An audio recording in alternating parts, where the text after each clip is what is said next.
ગ્રામ્ય વિસ્તારમાં પ્રવાસ કર્યો, લોકોના આશીર્વાદ માગ્યા. છેલ્લા 7 વર્ષથી ધારાસભ્ય તરીકે અનેક ગામોમાં જઈને નાના મોટા કામો કર્યા અને કાયમી પરિણામ કોઈ પણ પ્રકારનું આવે પણ અમારો કાયમી લોકો સાથેનો નાતો લાવી દીધો છે. કાયમી જનસંપર્કમાં રહ્યા છીએ અને વાવ વિધાનસભાના મતદારો, સર્વ સમાજના મતદારો કોંગ્રેસ પાર્ટીને આશીર્વાદ આપી અને કોંગ્રેસની હેડવીક નોંધાવશે.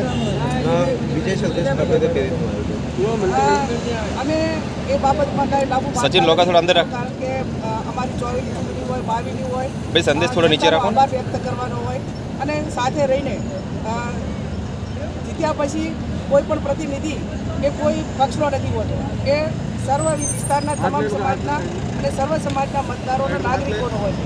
તો નાગરિકોના હિતમાં સર્વ સમાજને સર્વ પક્ષે સાથે મળીને કામ કરે એ પ્રણાલિકા અમારી કાયમી રહી છે અને આ વખતે પણ રહેશે. મોબાઈલ 5000થી ઉપર અને 10,000ની અંદર કોંગ્રેસ પાર્ટીની છે.